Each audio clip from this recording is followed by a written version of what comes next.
నమస్తే మిత్రులారా, నేను మీ శ్రీనివాస్ చౌహాన్, అడ్వకేట్. టుడే లా న్యూస్.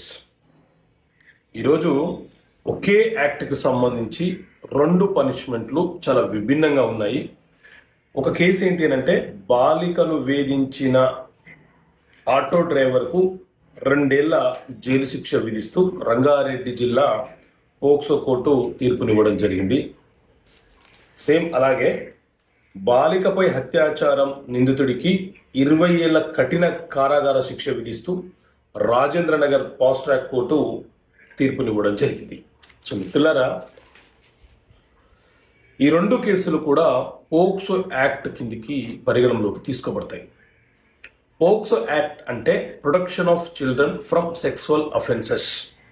2012లో కేంద్ర ప్రభుత్వం తెచ్చినటువంటి చట్టం ఇది. 18 సంవత్సరాల లోపు ఉన్న బాలబాలికలను సెక్సువల్గా హరాస్మెంట్ చేసిన, వాళ్ళని అసభ్యకరంగా తిట్టిన, అసభ్య పదజాలంతో వాళ్ళను వేధించిన, ఫోనోగ్రఫీ తీసిన లేదా చూపించిన వారి మీద ఈ పోక్సో యాక్ట్ కింద కేసులు నమోదు చేస్తారు. ఈ పోక్సో యాక్ట్లో కొన్ని సెక్షన్లు బెయిలబుల్ సెక్షన్స్ ఉన్నాయి, కొన్ని సెక్షన్స్ నాన్ బెయిలబుల్ సెక్షన్స్ ఉన్నాయి. ఒకవేళ మైనర్ అమ్మాయిలను అబ్బాయిలను కిడ్నాప్ చేసి, రేప్ చేసి, అత్యాచారం చేసి, చంపివేసిన, వాళ్ళని వేధించిన వాళ్ళకు 20 సంవత్సరాల వరకు జైలు శిక్ష పడే ప్రమాదం ఉంటుంది.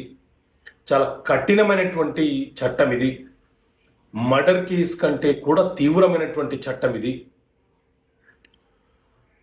సో మీరు మీ చుట్టుపక్కల ఉండే వారితో, చిన్నపిల్లలతో చెడుగా ప్రవర్తించినా, చెడుగా మాట్లాడినా తస్మత్ జాగ్రత్త. ఈ కేసులో జరిమానా ఉంటుంది, శిక్ష ఉంటుంది. సో పోక్సో కేసును తేలికగా తీసుకోకండి.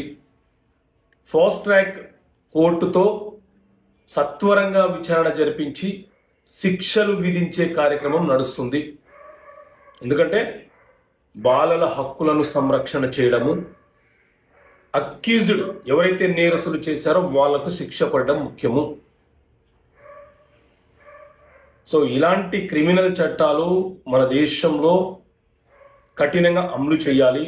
క్రిమినల్ చట్టాలు అంటే ఏంటి, ఏ సెక్షన్స్ బెయిలబుల్ సెక్షన్స్, ఏ సెక్షన్స్ నాన్ బెయిలబుల్ సెక్షన్స్ అనే అంశాలను మీకు అర్థమయ్యే భాషలో ఈ చట్టపరమైన సమస్యలకు పరిష్కారాలు అనే పుస్తకంలో విశదీకరించి వివరించాను. ఈ పుస్తకం కావాలనుకుంటే ఇక్కడ కనిపిస్తున్న నెంబర్ కాల్ చేసి పొందవచ్చు.